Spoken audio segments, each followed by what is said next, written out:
Hey everyone, Mr. Happy here, and welcome back to another Final Fantasy XIV job retrospective video. We've been looking back on all facets of the game to celebrate A Realm Reborn's 10th anniversary. How was it when it released? How has it evolved since then? Etc, etc. Now, the last time we did a job retrospect, we covered Scholar, which was the final 2.0 job to cover for this video series. However, it's not the last job I want to cover. I think we have one more in A Realm Reborn that's worth taking a look at, as well as the Heavensward release jobs. So for this video, we'll be taking a look at Ninja, which was added in patch 2.4, the only non-limited job to be added in a major patch as opposed to a brand new expansion launch. This ended up having a profound impact on the stress the development team faced going into Heavensward, since they were also working on 3 jobs for that while trying to finish Ninja, which they originally wanted out with 2.0 itself. Some of the design choices will make sense given that, despite the fact they were working on the Heavensward jobs after the fact. Either way, we've got a lot to look over, so let's get started. All right, and here we are on the Rogue page, which we'll talk about in a second, but just so you know, in order to look back on time, I don't have all of this stuff written down or documented anywhere for myself, except maybe a few YouTube videos. So we're using something called the Wayback Machine. This allows us to look at archived versions of sites like wikis and job guides that have that sort of information that we need to at least get a feel for how things were. The rest will be coming from my memory banks, which fortunately with Ninja, I at least have a decent memory regarding that stuff. But using the Wayback Machine, we've pulled up a page from 2014, I believe, the end of 2014, to look at Ninja's base class, the last base class that would ever be added into Final Fantasy XIV, and I don't think that's going to change anytime soon. Rogue. Now, Rogue, being a melee DPS and being a class, kind of fits in this weird place. It is part of the class system because A Realm Reborn was built with the class job advancements in mind. And like I said, Rogue and Ninja were initially meant to be released in 2.0. So, because Rogue wasn't a part of 2.0's release and instead 2.4, they couldn't put it on the startup screen. They couldn't get it into the launcher to make it a class you could actually start the game as. Instead, you need to complete one other class's level 10 class quest and then go to the actual Rogue Guild in Limsa-Lominsa. Because the Rogue Guild was in Limsa-Lominsa, though, if you weren't Marauder or Arcanist, then you couldn't even get to it until you had access to the airship, which was part of the level 15 MSQ. And it's still that way to this day, likely for the same reasons. And, well, again, it was probably only like this because it was being developed at that time. Heavensward jobs abandoned base classes altogether. So, sorry, Rogue, you just kind of fit in this weird in-between place. Rogue is also called Rogue because they didn't want to use Thief as a name. They said that the thief had too much of a connotation with being sort of underhanded and being a criminal. And so the Rogue Guild story kind of builds on all of that, talks about thieves versus rogues, etc, etc. Now, another thing, it was the first melee class to use something other than strength as its main stat. It actually used dexterity, but there was no scouting gear in A Realm Reborn. Instead, they retrofitted striking gear with dexterity throughout the remainder of A Realm Reborn, which fortunately this released with the final raid tier, so it was just everything that was relevant. And they just slapped Rogue and Ninja onto the monk gear. In my opinion, they probably should have kept it that way because it would have made melee gearing a lot simpler going on expansions down the line, instead of a whole nother class of armor, which they did end up getting in Heavensward. That being said, we do have some actions to go over, and a lot of it's still very similar to stuff we have today. Spinning Edge, Gust Slash, as well as some of the combo finishers are still present or have been present in some way in recent iterations. But looking at things in order, the level 2 skill is an especially, well, perfect one. Perfect Dodge, completely avoid the next physical attack for 5 seconds on a 2-minute cooldown. Incredibly powerful skill. I'd say the only skill that was stronger that was in the same vein would have been Black Mage's Mana Wall, which completely blocked 2 physical attacks. So Perfect Dodge was used to completely avoid attacks that were classified as physical. I believe things like Titan's Landslide counted. I know things like Final Coil's what were they called? Earth Shakers. You could mitigate one of them anytime there was a physical attack. If you could avoid it, then cool. You could use this and just completely ignore any sort of positionals or movement as long as you were sure that was the only instance of damage you were going to be taken. They would eventually get rid of this, but when it released, oh boy, was that an effective tool. Now, going down a little bit, we have Kiss of the Wasp. Now, Rogue had two of these different kisses, very similar to the Monk Fists of old, where you would just get a passive bonus while having it. Now, Kiss of the Wasp and Kiss of the Viper, the one we would get later, increased damage dealt by 20%. They both also had an additional effect. Kiss of the Wasp here at level 6 changes your Jugulate skill to a stun. It's normally a silence, but with this, it became a stun. Something that wasn't too desirable generally. You didn't want to trigger things like diminishing returns, or a lot of bosses were immune to stuns. So Kiss of the Wasp was a lot less frequently used. It was only used in the very, very few situations you wanted to use Jugulate. But there is a more interesting thing about this. When Ninja released in 2.4, the player base immediately went to kind of tearing it apart and trying to figure out how it was optimal.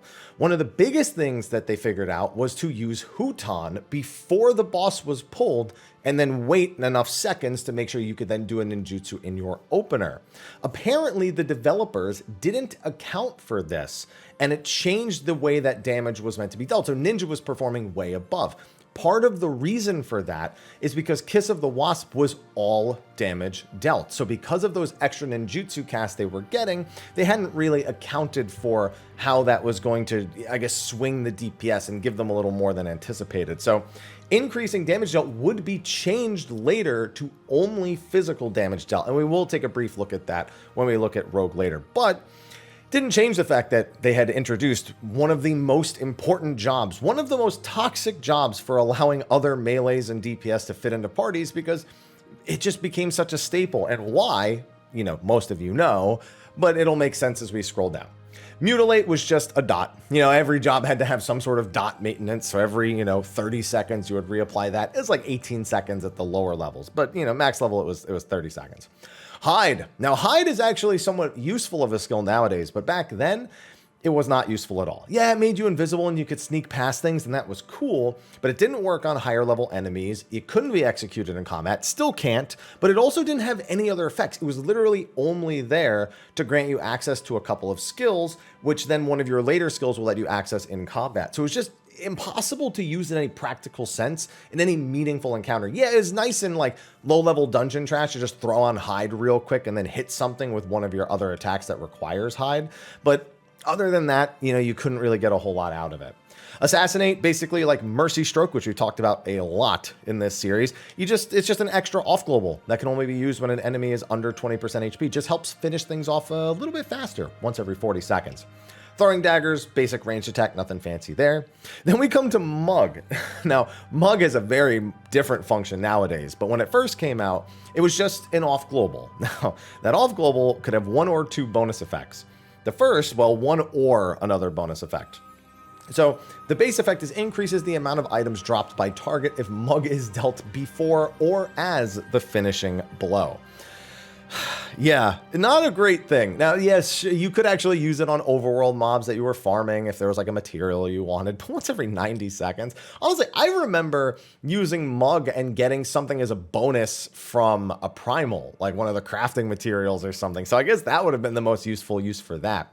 The problem is the Viper Venom, Kiss of the Viper, the other one we haven't, scrolled down to yet, would change that effect to absorb 50% of the damage it deals as HP. Very small heal, but definitely the go-to Kiss usage, because again, the stun aspect to the other one just wasn't very important, nor was the item drop here with this one. So, Jugulate and Mug, just two off globals with a little bit of potential utility or sustain, but nothing too major. Goad, one of the most important skills that Ninja had for a long time. It just allowed you to gradually restore somebody's TP for 30 seconds, one of your allies once every 3 minutes. And TP was very finite, especially in Heavensward, when some jobs like Dark Knight would just drain themselves in under 3 minutes when playing optimally. Everyone was begging for Goad if they weren't begging for Payon from a bard. So, where's Goad? It was, where's Trick? Where's Goad? Where's this? Where's that? Everyone's just like, Ninja, you're the best. Please give me those things, and then I'll be the best too. And they were just stacked with things like that. Now, Sneak Attack, noob bait. Sneak Attack delivers an attack with a potency of 300, 500 when executed from in front of the target. Now, I'd like to remind you that when you're in front of most targets, they're hitting the tanks, and a lot of monsters will cleave. So being there is generally not considered to be a good idea. So this was something that you would maybe use with hide while you were leveling, maybe in the overworld, for example. Hide, sneak attack, and just burst down like a quest target. Very useful for stuff like that. Targets that would already die really quick, you could just destroy them instantly. But again, in front of the target. And now, we all know what one of the other skills is going to be. We all know Trick Attack is coming later. It was available in A Realm Reborn. And there were people who would try to justify the use of Sneak Attack over Trick Attack, because Trick Attack's a lower potency, but has that 10% damage dealt increase. They would be like, but Sneak Attack's higher potency, so why wouldn't I just use that?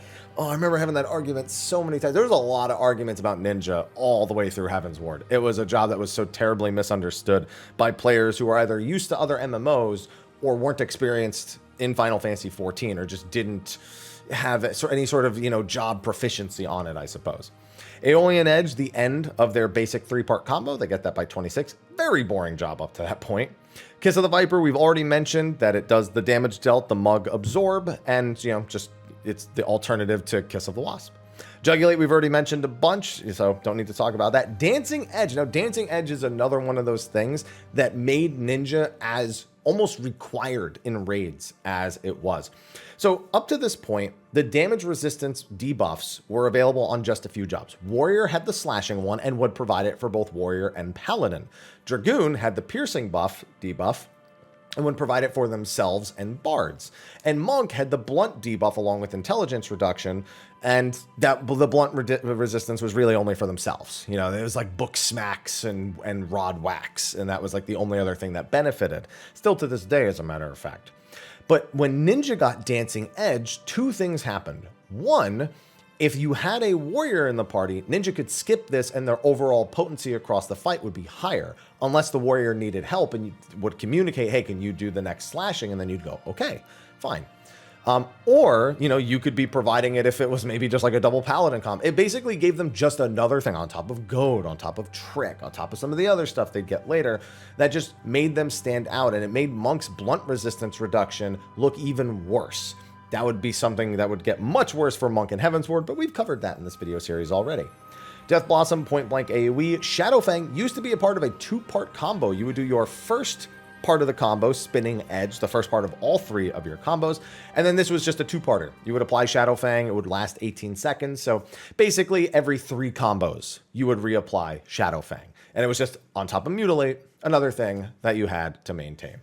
Finally, we have Trick Attack. You know it through and through, but it was a little bit more griefy back in the days because the increased target's damage taken by 10% effect used to require access to the boss's rear. So if you missed this, oh boy, was it a bad time. You, of course, couldn't use it again for a minute, and just imagine missing a trick. Just imagine if you didn't get access to a Trick Attack window because the boss turned and the ninja wasn't accounting for it. We didn't have true norths. We didn't have any sort of tools to assist with this. You just had to make sure the boss wasn't going to turn at some point or it was going to be a real bad time. Now, of course, you could access it with hide, but more importantly, ninja skills would provide access to it as well.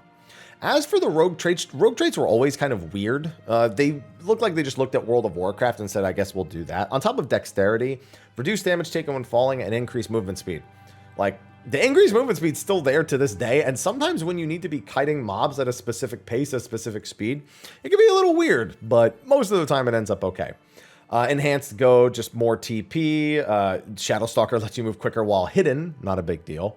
Kiss of the Wasp buffs them up to 20% and actually gives them those change effects or those things we were covering earlier, or more specifically part of traits.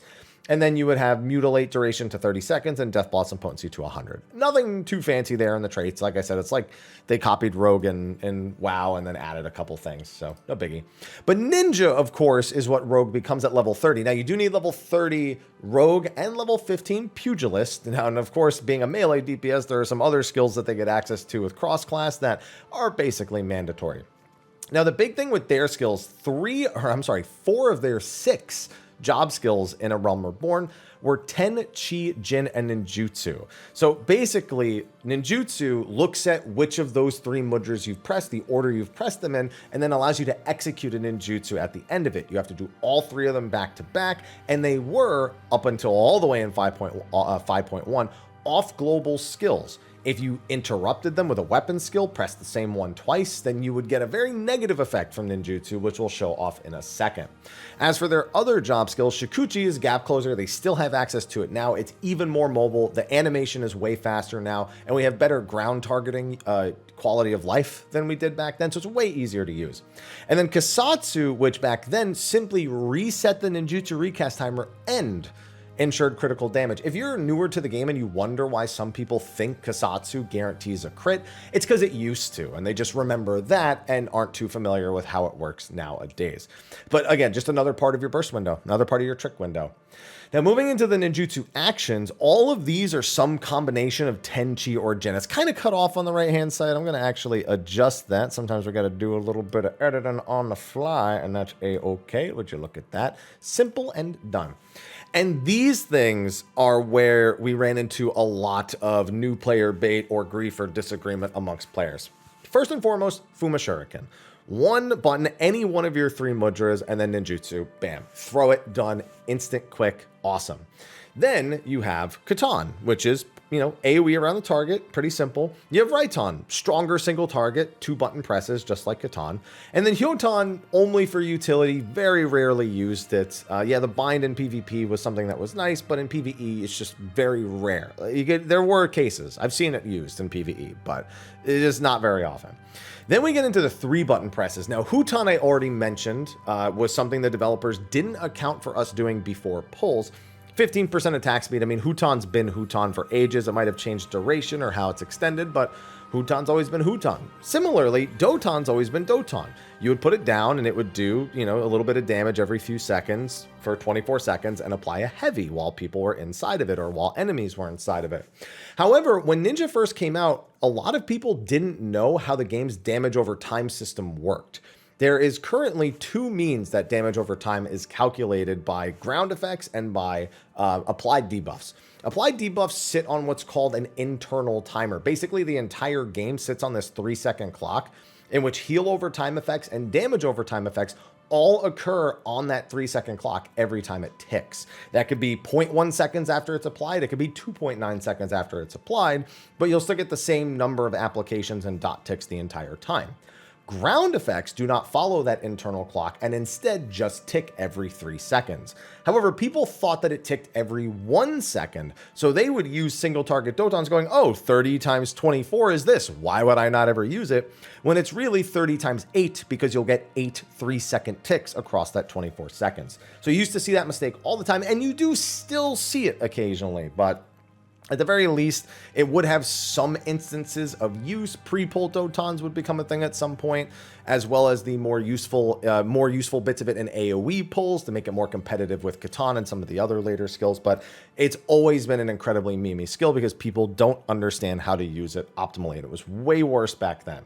And then Suiton, which to this day still does basically the same thing. Grants you access to Suiton, which then can allow you to use your hide skills, sneak attack and trick attack at this point, while in combat. So essential, you'll use it once a minute on trick attack back then, and nowadays we have other applications with Mesui on top of trick attack. The rabbit medium is if you do anything except these combinations, you get a rabbit medium, which gives you a little dunce cap for a few seconds.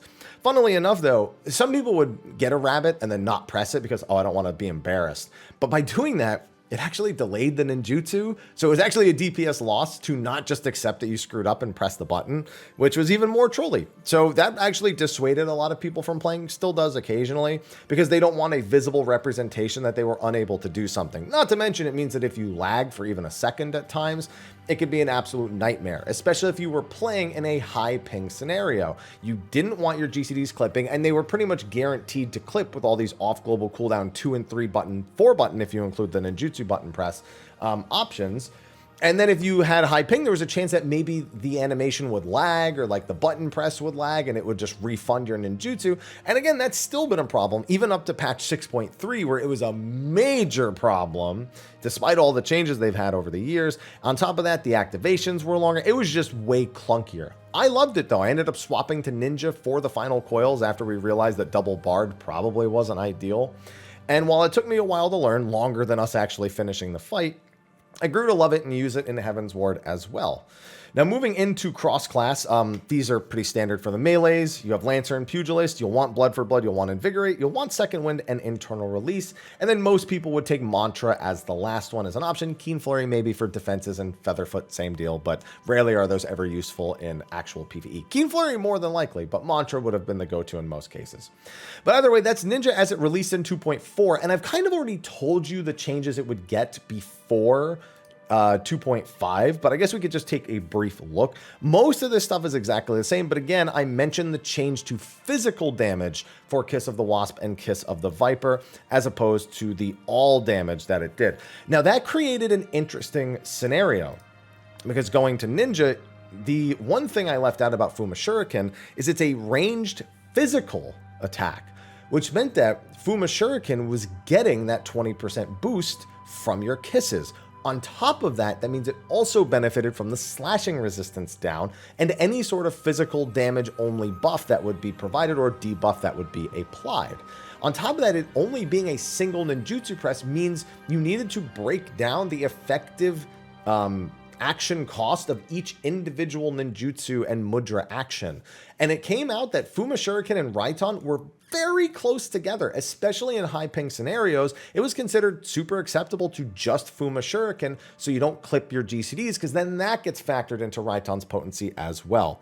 This would eventually change as they started moving things around potency-wise, but that was another big thing with Ninja, just another byproduct of the way it was designed that could make for really awkward scenarios with the ninjutsu. So as you can see, while there were a whole bunch of problems, a whole bunch of interpretation issues regarding the skills, the job still had so many beneficial and influential skills that would carry it as a near mandatory raid spot for years, even to this day, when it's no longer absolutely necessary. People still look at it and go, okay, so we're bringing a ninja, when's Mug? When's Mug? When's Mug?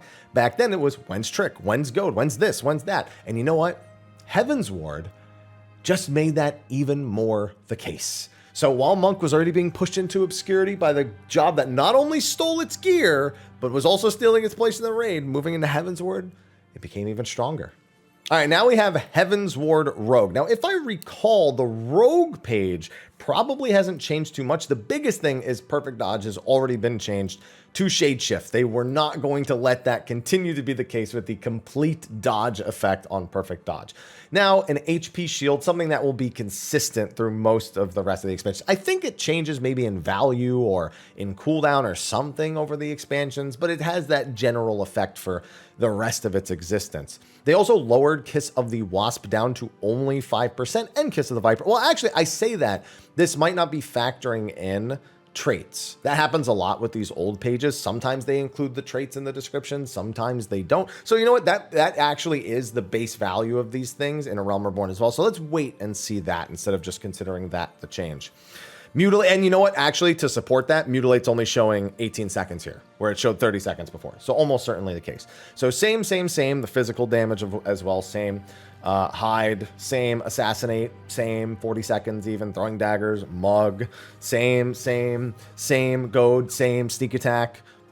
This is going to be increased by a trait, I'm almost sure, because 300 just doesn't seem to be correct. There you go. There's the gust slash into that, and the Kiss of the Viper showing 10%. But again, we'll see the traits down later, and then Jugulate with the silence and Dancing Edge with the slashing resistance and the healing resist, and then Shadow Fang. Like, it's all the same. Like, there's nothing to say about this at all. Yeah. So then at level 32, you got enhanced sneak attack. Stupid. And you can see all the other changes. So Rogue, almost no changes at all. It kind of makes sense. The job was put in 2.4. How much was the base class really going to need changes? So then we go into Ninja. And Ninja also, I mean, largely the same. You know, Tenchi and Jin still the same. Kasatsu still pretty much the same. Let's see if it's the same cooldown as well. Is Kasatsu still 2 minutes? We got to scroll up here. Was it 2 minutes as well here? It was 2 minutes as well here. So you know what? It's just continuing on. But their new actions were significantly different. So first of all, Smokescreen and Shadewalker, they're level 52 and 56 skills. Smokescreen would allow you to reduce enmity generation of an ally for 20 seconds on a 3-minute cooldown. Shadewalker would allow you to transfer enmity you're generating as the ninja to another target. So you would put Shadewalker on tanks and Smokescreen on healers or anyone who's just getting really high on enmity. And it just gave them another thing. They had goad. Now they had enmity control. And when you didn't have these things, it changed the way tanks had to interact with the boss entirely. And that would continue again for 2 expansions. They were insanely powerful. You know how many times I'd go as something other than ninja to join a group that was doing stuff with ninja, like, oh, we don't have a ninja now, and the healer will just get smacked by an auto attack because enmity generation was an important thing back then. It happened a lot, especially on fights with tons of very upfront healing, like the very first minute or so, having a ton of healing GCDs required. Happened all the time, especially because going into Heavensward and on, and sorry, my nose itches all of a sudden. Tanks were starting to get used to a different playstyle. Tanks were starting to completely forego tank stance or try to forego it as much as possible. I'd say if you kept tank stance on most of the time, it would be unlikely you would need things like Smokescreen or Shadewalker very often. They helped a lot with tank swaps. I can tell you that was one of the most common uses for these things. But other than that, they were much less useful, but that wasn't the way Endgame was played. So these tools became, again, they felt mandatory. Just Ninja's spot just kept getting more and more cemented. They also got Armor Crush, another 3-part combo. So now they had 3 3-part combos and 1 2-part combo. And Armor Crush extends the duration of Huton. I mean, that's still something that's familiar to this day. There's no Dancing Edge anymore. And, you know, Shadowfang. Do they have Shadowfang right now? I don't remember. It's not part of a 2-part combo if they did, but I think Shadowfang went away in Endwalker. I haven't played much Ninja in Endwalker. I played it a bunch at the end of Shadowbringers, though. And then you had, this is a skill I had actually completely forgotten about. Duality. Doubles the number of non-critical strikes for a single target weapon skill. Combo bonuses and additional effects will only be applied once. Doubles the number. So I'm trying to remember if this made you hit twice or if it did 2 additional hits. I think it just made you hit twice, but essentially you only ever wanted to do duality, Aeolian Edge. And I got to figure out why my nose itches so much in the recording. It's so distracting. I'll do it after the Heavensward part. But yeah, you would essentially always aim to duality, Aeolian Edge during trick attack under buffs. Like that was just it. It was just another button to press before Alien Edges. If you absolutely had to, you could use it on a different skill, but that was considered you making up for another rotational mistake that you had committed to. And I forgot that it existed, in all honesty. It slipped my mind until I was going through this page and making sure everything was up to date, and I saw the name and I was like, oh yeah. And then Dream Within a Dream, 3 hits, each with 100 potency for a total of 300. But the big thing is that each of those individual hits, of course, is looking at their own chance to critically hit. And it was just another off global to manage. You know, every 90 seconds you'd press it and then, you know, did damage, and that was it. Ninja didn't really change a whole lot, but Smokescreen and Shadewalker, giving them the enmity tools, Armor Crush helping them not have to use Huton ever if they were smart in a fight, Duality helping with their burst, and Dream Within a Dream helping. I mean, they just got even better. There was no way around that. They just kept pushing it into a direction where it was an uncontested spot in most high-end raids. Looking at the ninjutsu as well, I mean, they hadn't really made any changes here. Everything is still functioning completely identically to the way it did in A Realm Reborn, and that also goes down here. It looks like they got rid of Impulse Drive here as a cross-class skill, but I mean, that doesn't really affect your options because you weren't really taking Impulse Drive anyway. You know what, though? Actually, I say that. How much are the Rogue GCDs? 150 and 200? Impulse Drive was 160. Oh, I don't even remember. Did Rogue take Impulse Drive if they had it? At low levels too? Because that was a thing on Lancer where you would actually only impulse. I don't remember if the potencies lined up. I guess we can go check real quick. We're just going back one old expansion. 150 and 200, and then where's Impulse Drive? Where is it? Where is it? Where is it? Oh, interesting. It's not here. Do you need... Because I could have swore... Oh, maybe they got rid of it in the middle of the expansion. No, it's here now. You know what? This could just be a trick of the jobs. Sometimes, again, these pages were not kept entirely accurately, but it could just be that the ninja page there is showcased. Yeah, because it's gone from here too. Yeah, I was wondering because that was a big thing for Lancer, and I don't remember. I mean, my ninja was already 50 going into 60, so I would have never experienced that. But I had to know. I had to check. And honestly, I don't remember Ninja changing much going into the rest of Heavensward, so this might be pretty quick. These potencies are all still the same. You know, Shade Shift is still there. Kiss of the Wasp is still there. Mutilate, Hide. I mean, the job was so strong. Like, I'd be shocked if there were any buffs. If anything, I'd expect there to be nerfs here. Maybe Goad's potency changed, and I can't really tell because of, you know, the way that it's written down. You know, 320. Did that get adjusted at all? I mean, I literally have to break it down to the smallest of numbers to see if there's a difference in things, because the job was strong. I'm looking at the end of the expansion, you know, numbers right here, and everything looks the same to me. And if there is a difference, it's one that just kind of slips by you, because what are you really considering? I mean, they started to adjust PvP actions, so there's a few more PvP adjustments here, like Shadowfang's HP recovery via healing magic. You know, that was something that was exclusive to Shadowfang in PvP. You know, Trick Attack is still here. The traits are all still here. They're all read the same. Looks like Death Blossom's trait may have been buffed. Yeah, that's the only change that I notice. And the only reason I noticed that is I remember AoEing on Ninja was pretty bad. But even then, I remember thinking, like, the job is great in single target. Do we really need to give it anything for AoE? Like, just let it be a single target god. And apparently they felt like, yeah, it still needed to be better, I guess. And then going down here, now we just have the actual actions, the icons for them. Armor Crush, Shadewalker, Duality. Yeah. It was so strong.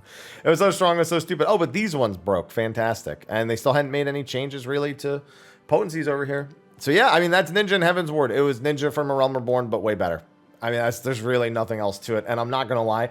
Maybe I'm misremembering. But I think it goes the same in Stormblood. I think it just becomes Heavensward Ninja, but even better.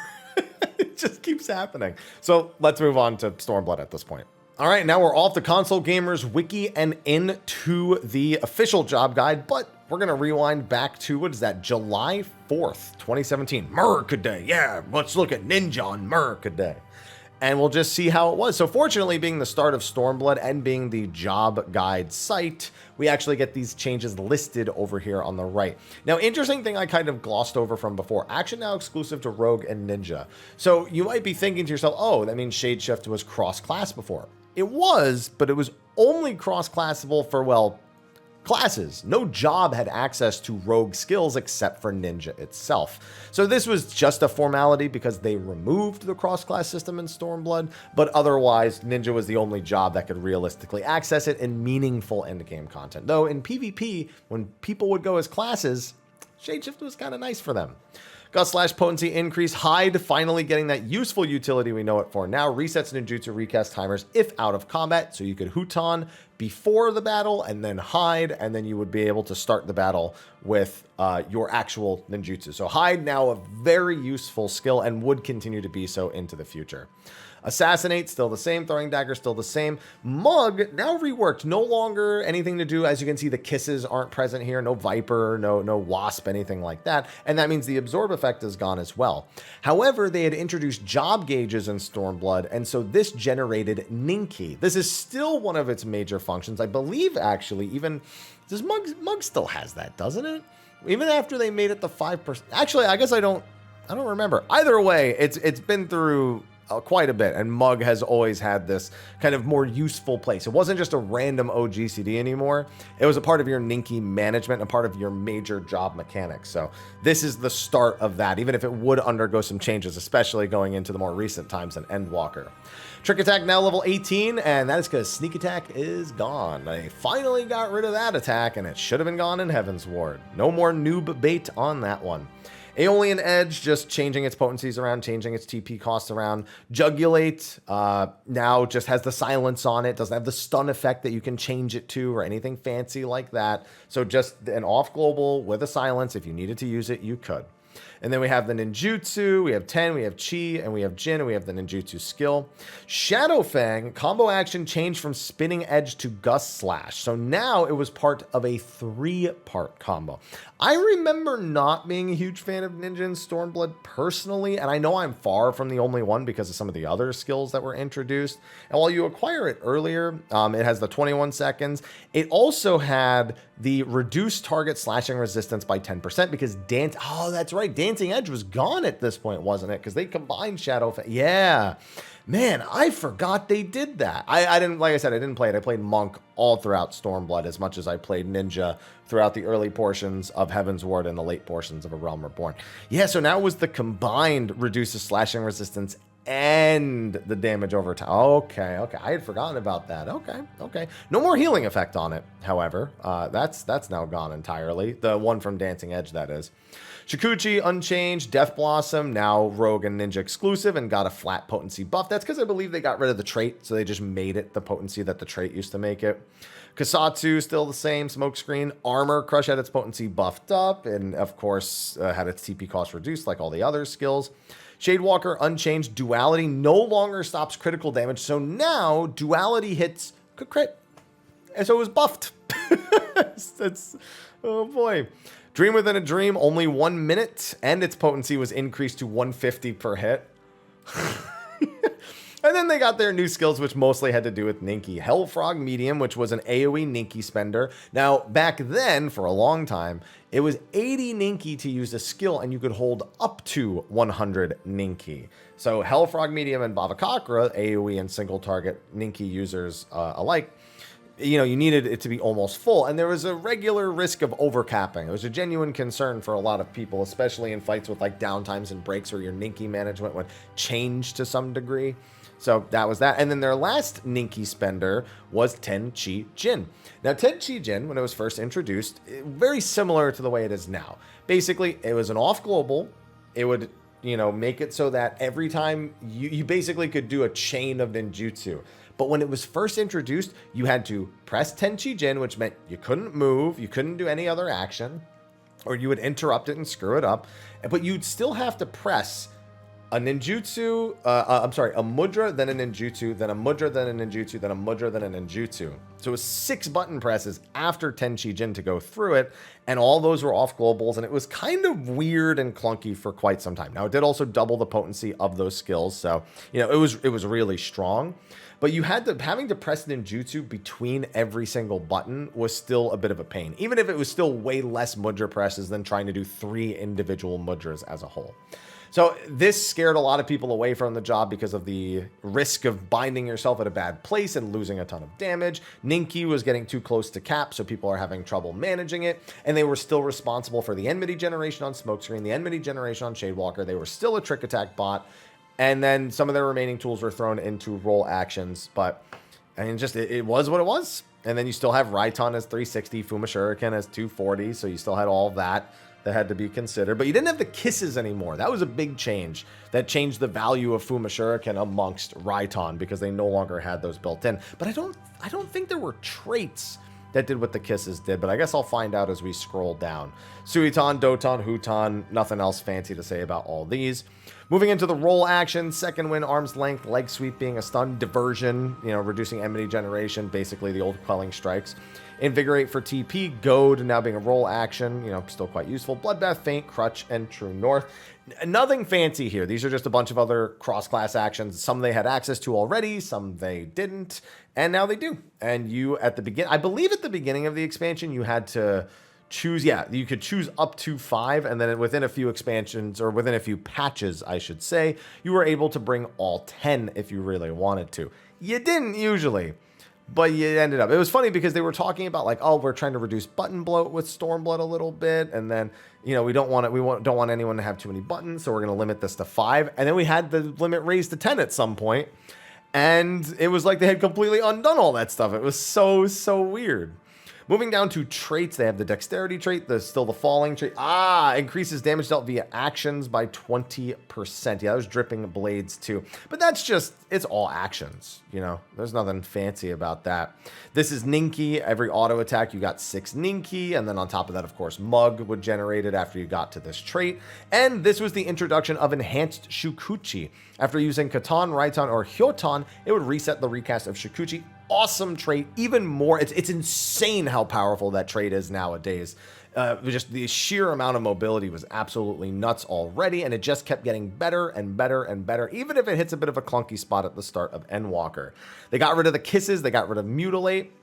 And they got rid of Death Blossom's trait. Now, these are all the traits specifically that they got rid of. And then for the actual skills they got rid of, should say it right here, Wasp, Mutilate, Goad, Sneak Attack, Viper, and Dancing Edge.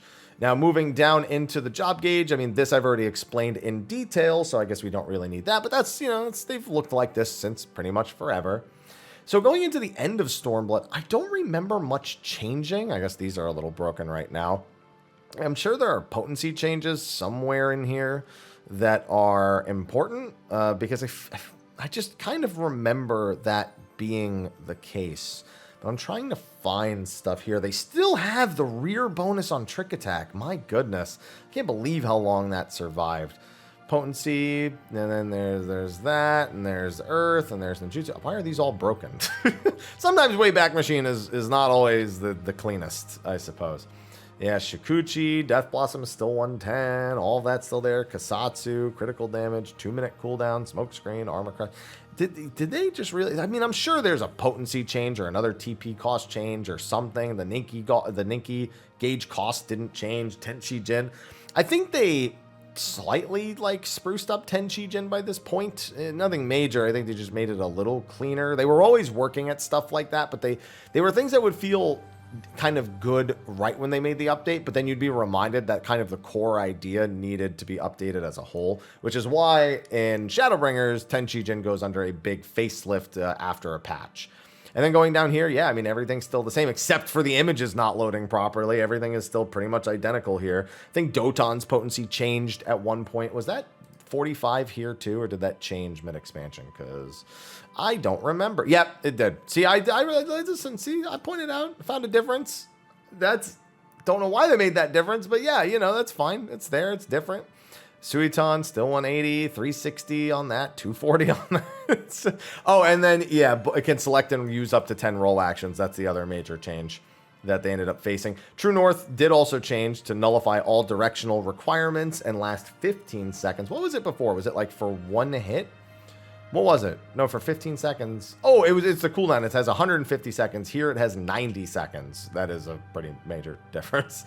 And then everything else here is, again, pretty much identical. They did update some of the page a little bit, but yeah, it's a little broken. I think they were starting to get ready for the Shadowbringers update page at this point from when we pulled from this, January 8th. So this would have been about 4.5 months before we started getting an idea of Shadowbringers Ninja.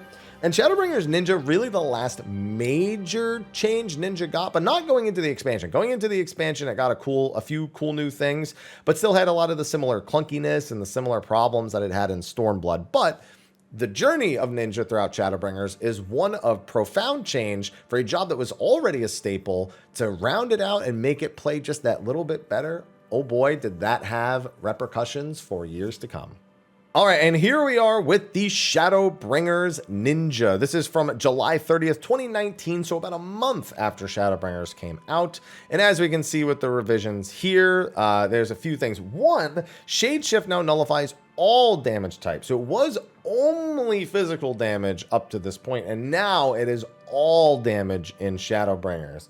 We also have more potency changes here, and remember, TP was gone at this point, so that is not something we need to be concerned about anymore. Mug went up from 30 to 40 Ninki. Again, they're still making that change, but it was also increased to 110 seconds, so you basically used it right before 2-minute windows, or it still was there for 2-minute windows at the end of the day. And my nose is still itching. Gotta figure out why that is before the end of this video, or I guess after the video is done. Trick Attack. When did this get removed? When did they change this to not just be a rear? Maybe it's in 5.1. I keep looking at it, waiting for it to change. The big thing is that the potency, yeah, and then the potency is 500 now. It still requires the rear. It really required the rear for the debuff for this long? Why did I think that part was changed? I know they changed the potency. Obviously, they changed it right there, but like I could have swore that was gone way earlier. Potency changes for Aeolian Edge. They were doing a lot of calculation-based changes, so potency started swinging much more wildly here. And trust me, when you see 5.1, you're going to see how wildly they swing. Combo action change for Shadow Fang. It went back to Spinning Edge at this point. So now it was, again, a 2-part combo again. Still had the damage over time and still had the reduced slashing effect, but no longer a 3-part combo. So no more 3-part combo problems like they were having before. Going into Death Blossom, another 10 potency was given to it, and it was learned at an earlier level. Shikuchi now has 2 charges. Kasatsu, no longer critical damage. Instead, now it just increased the damage of the next ninjutsu action by 30%. Also with the 2 maximum charges, which made for very, very strong 2-minute windows. They also had Hake Mujin Satsu, which was just a follow-up to the Death Blossom AoE. That was something they got brand new for this expansion. We have Armor Crush with the flank potency combo being changed. Dream Within a Dream. Dream Within a Dream's change caught me really off guard. So this was still a 3-fold attack, now 200 potency a hit. Goodness gracious. But also granted Assassinate Ready, and at level 60, you could then perform Assassinate. So it was basically an off-global combo. But Assassinate was a big animation lock, and you were kind of forced into it at this point. You had to do it within the next 10 seconds or, you know, it was going to go to waste. So this one was a little weird. Also, I don't think Dream Within a Dream transformed into Assassinate, so you needed a button for each of them to boot. So that was also a little bit weird and a little bit clunky on top of all the ninjutsu stuff and Ninki and all that.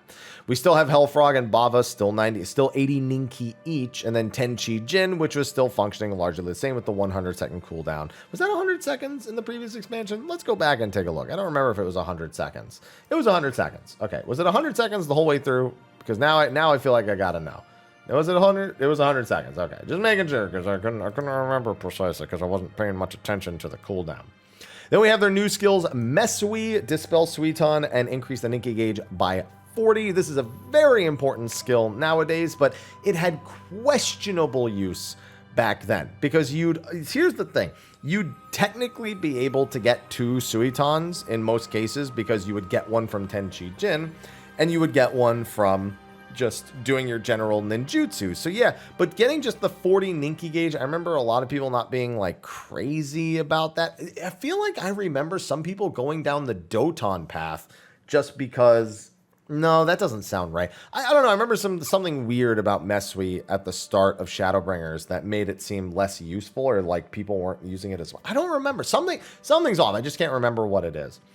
And then, oh, you know what it might have been? People might have used Tenchi. No, that doesn't sound right. I was trying to think if people did Tenchi Jin as their sole Suiton and then just did Trick Attack after that and then did like Raiton and double Kasatsu. Like all that stuff. Like I'm trying to remember if that's what it was. Because I could have swore people forewent using Mesui as a whole right when it first came out. But I might be thinking of like Mediator math versus live math that changed it. But I don't know. I don't remember, but yeah, only 40 Ninki for Mesui when it was first introduced. And Bunshin, when it was first introduced, duration of 15 seconds, Ninki gauge cost 80, Shadow becomes animate and attacking enemies each time you execute a weapon skill, Ninki increases by 4 each time your Shadow lands an attack. So very important to make sure that you Bunshin at the right time, you get all the right GCDs. And you could do that once every 2 minutes as well. I feel like I remember you only getting a few Bunshin GCDs because I feel like you were busy with other stuff during that, roughly 2-minute window. You might have, you know what it might have been? You might have activated Bunshin and used it on some weak GCDs prior to your 2-minute and then used it on like 1 or 2 strong GCDs after. Yeah, I feel like it did something weird like that, or that it was incorporated in some weird way.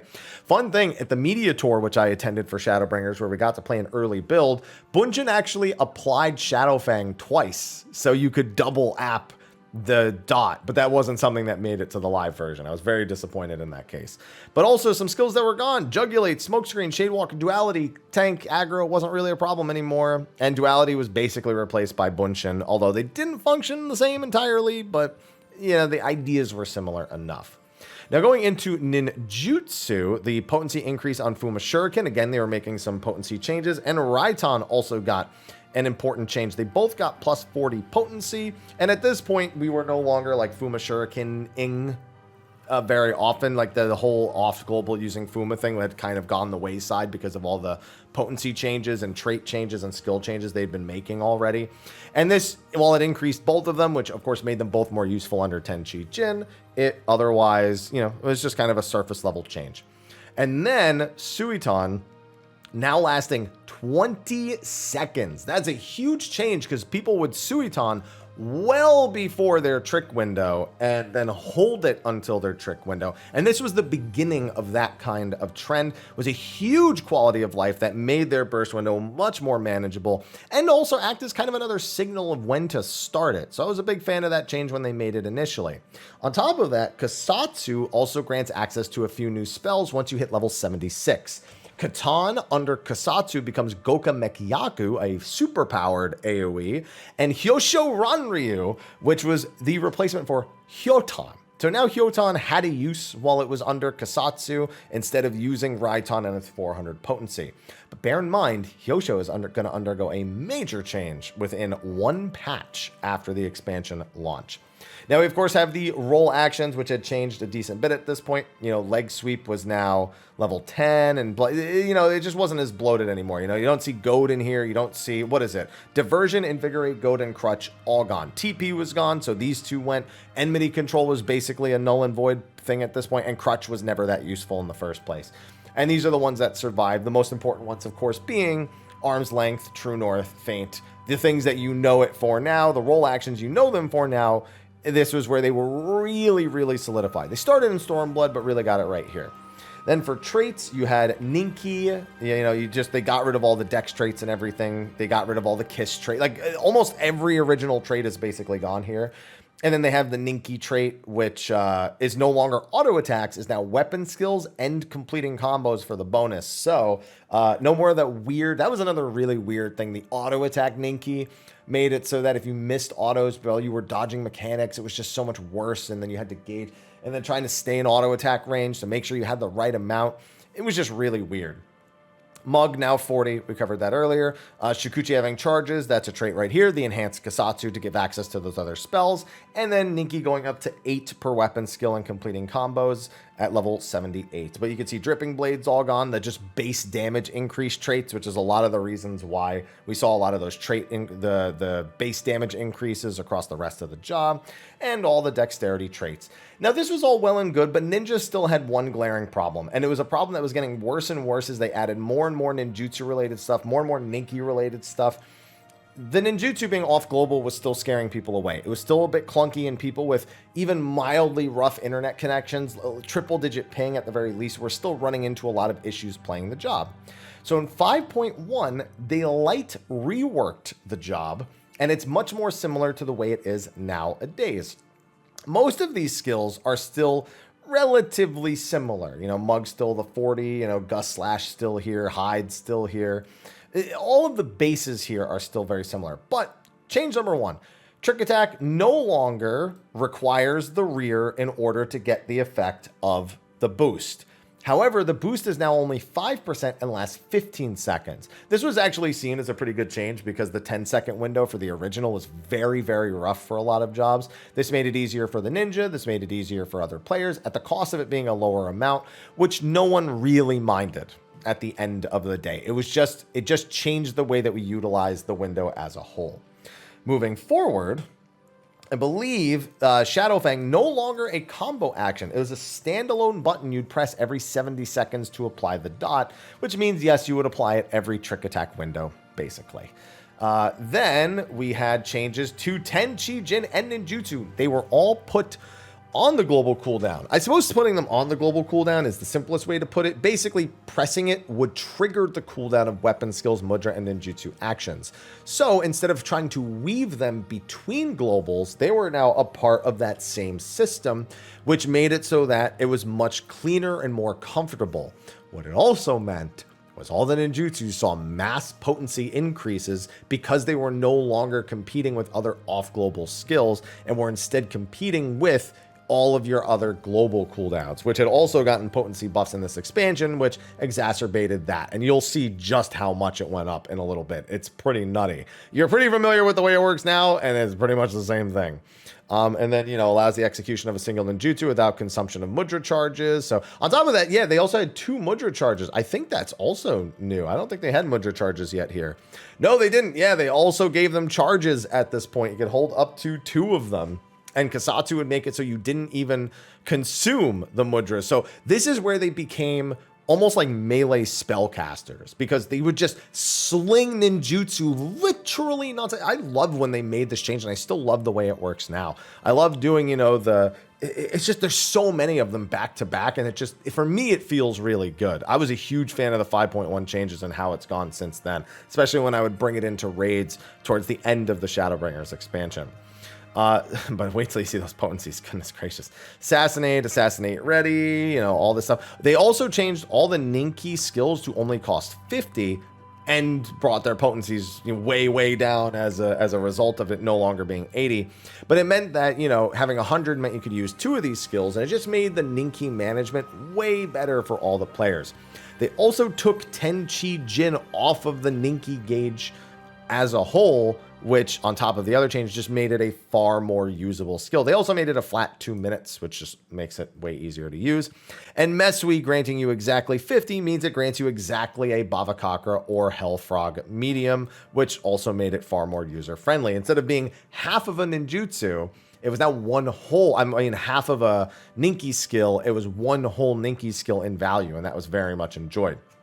Bunshin still costs Ninki gauge, still that now the 50, but now is a stacked skill. You got 5 stacks, and each stack would allow your shadow to attack the enemies each time you executed a weapon skill. Its potency was then based on the type of skill you used and not what the individual skill was. I believe it was 50% of your potency for the early one. I don't think it said that in the skill, but I think it was 50% of the skill's potency was then used by the shadow. Here, it's just a flat amount. Far easier to calculate, far easier to understand, far easier to figure out what would make it strong.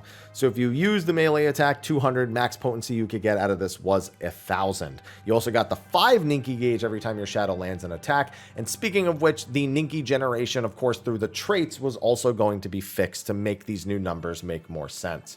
Now, looking over at the ninjutsu, I told you they got massive potency buffs because they were put on the global cooldown. And given that Fuma Shuriken was 500, not exaggerating. Katan, 500. Raiton, 800. Hyoton, 400. Although Hyoton's not the one you need to see. Huton doesn't have a potency. Nothing to change there. Doton, 100 a tick. Suiton, 600. Then you get to Goka Mekyaku and Hyosho Ranryu. Goka, 750. Hyosho, 1,200. Now, bear in mind, that's 1,200 as a base potency from Hyosho Ranryu. If you read Kisatsu, it also increased the damage by 30%. Yeah, that's one of the reasons why Ninja is one of the swingiest jobs in the game. If that crits, or direct hits, or direct hit crits, the value difference between a non-crit, non-direct hit Hyosho and one that hits both, it's like you've used a whole nother skill or two. And every time it happens like that, it just gets more and more exacerbated. And this is why, with the 2-minute meta we have nowadays that we've been working towards throughout Shadowbringers, it's gotten swingier and swingier for Ninja, and I don't think it's good for the health of the game. Yeah, big Hyoshos feel good, but non-big ones just make you feel like you're wasting your time and wasting your energy, and that, oh, that could have been a kill if not for, like, there's just, it's too much. I really think they need to look at these and rein them back in, but that's a discussion for another video. In fact, it's a video I've already made or been a part of. That being said, other than that, you just had the, you know, the roll action changes, and you can see the Ninki now being 5 each instead of being, you know, 6 and 8, which is very, very weird. And then 10 here.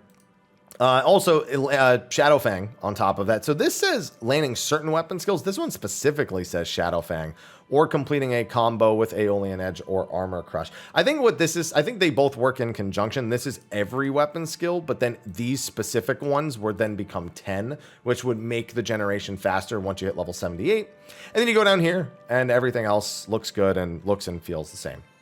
Now, very briefly, let's look at the end of Shadowbringers before I take a brief break before I record the last bit, because my nose itching is bothering me. I'm thirsty, as you can probably hear from my voice. And, yeah, I'm going to need a sec. Oh, and also with Hyde, and I think that was present here too, but in my distraction from my itchy nose, I didn't notice. Yeah, Hyde also restores 2 charges. It restores all the charges when you use it now. So that was in the 5.1, but it's also, again, here. Mug, I think the potency, did the potency go up, or is it one's at 150? No, it's still 150. Yeah, I don't think Ninja changed again, like, at all. I don't think it did. I don't think they changed anything going into the end. Or if they did, it's something that's like, I don't remember, and thus it probably wasn't super important. Armor Crush's potency is the same. I think all the cooldowns are the same. Oh, did they? No, this is still the same right here. 200 with the extra potency, and then Hellfrog and Bava still 200, 300, and this is still 120, and this is still 50, and this is still 5, and yeah, I don't think they changed anything else here. I think this is all pretty much as it was. Looks to be the case, and there you go. That Shadowbringers Ninja, they got it right in 5.1 and didn't need to change a damn thing. I feel like they still might have made like an under the hood change that made it work more consistently, specifically in regards to the ninjutsu being on the global. But it's hard to track all those much smaller changes. But yeah, I mean, that defines Ninja. And while Endwalker Ninja would get a few new things, it's still very familiar to some of this stuff. Some of the clunkier stuff is taken away in Endwalker. Some new clunkier things were added at the start of Endwalker and have since been adjusted. So let's take a look at that, and then we can wrap the video up. All right, we have the start of Endwalker Ninja here, and again, fortunately, we have all the revisions being listed. So we had, again, some potency changes, some missed, they made a lot of like missed combo generation changes, and also some other potency reductions here to make up for some of the other things they were going to add in. The range change on the ranged attacks, trick attack now being, you know, they just, wait, that's 500, oh, they went back down to 400, huh, I hadn't noticed that.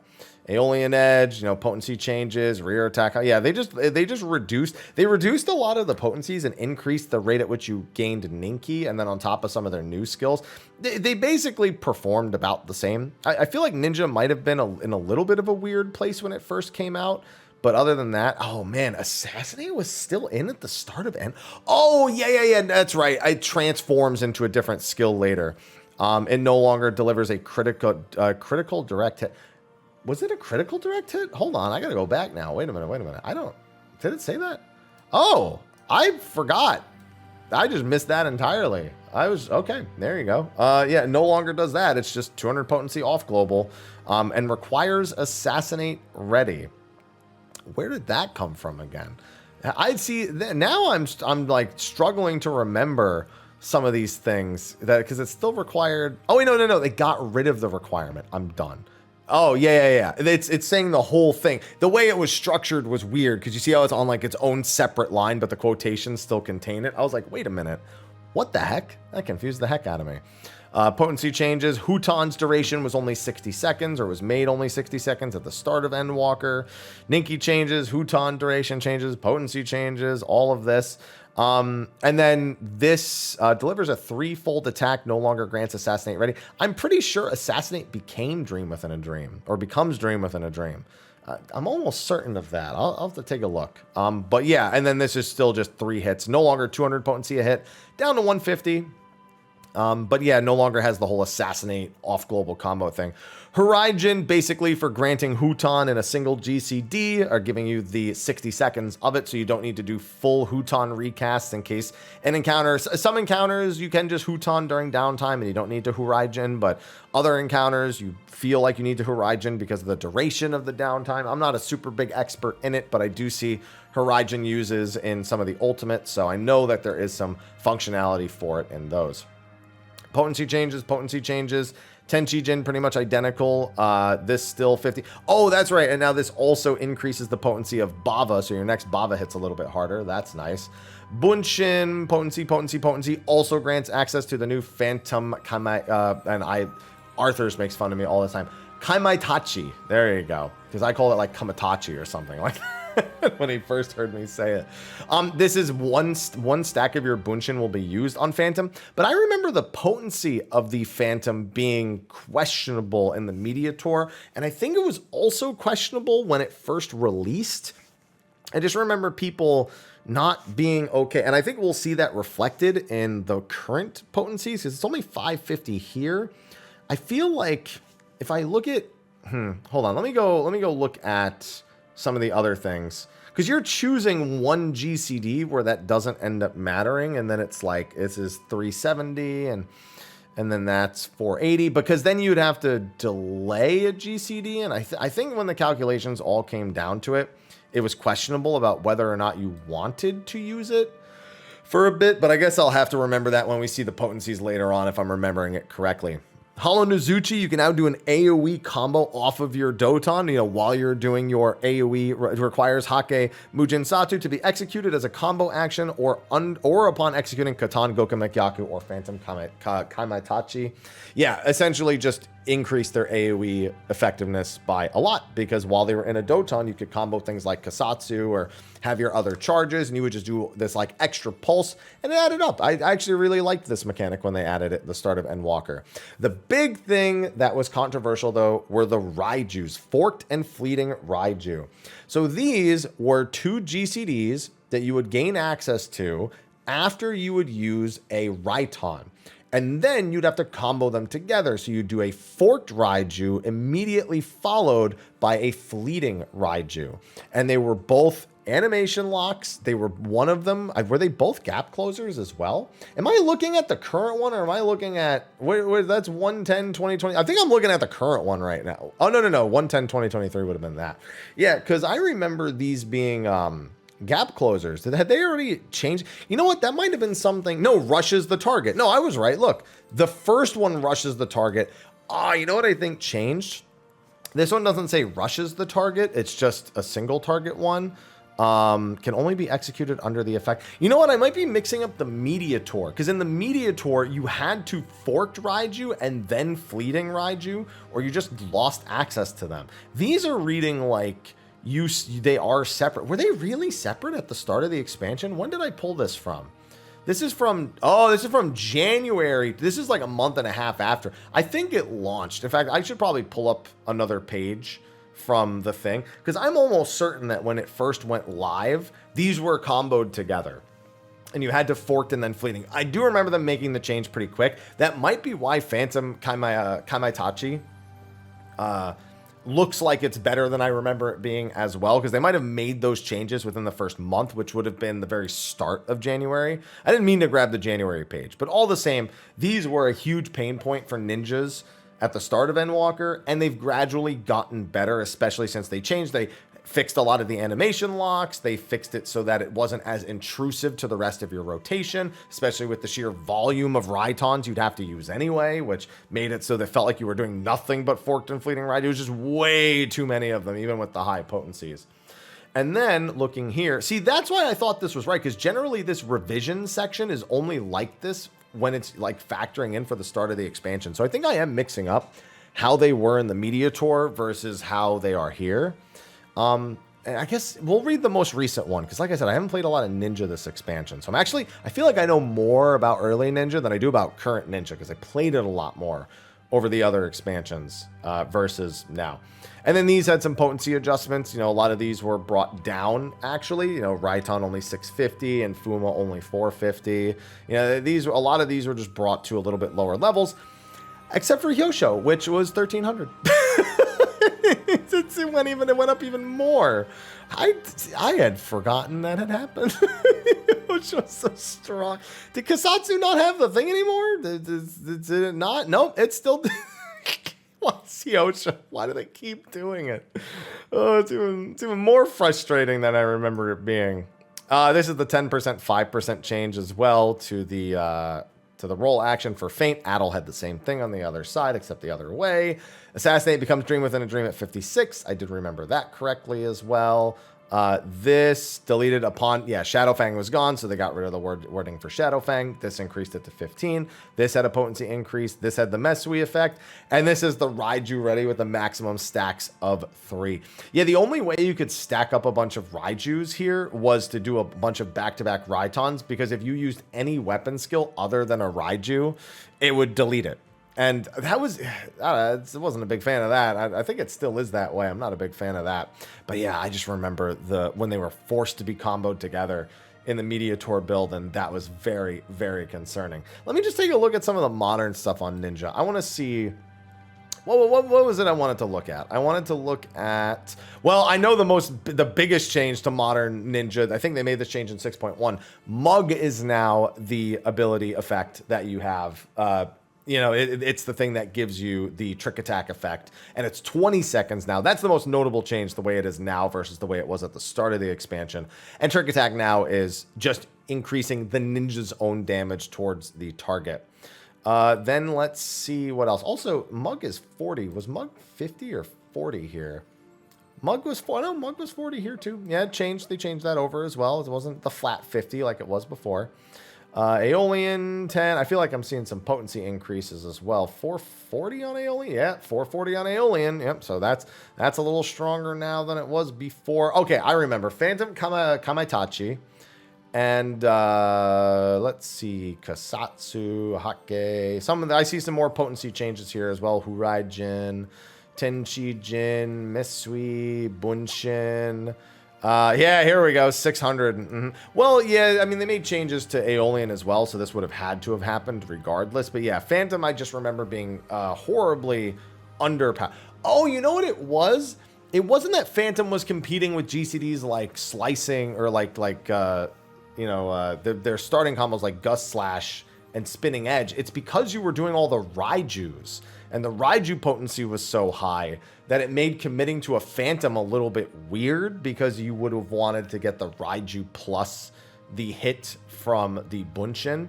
And Phantom also, I remember not getting a bonus hit from Bunshin. It would just use one of the stacks, which was really annoying as well. So yeah, it had to undergo a few buffs and a few changes, but you know, now it's in a decent spot, you know.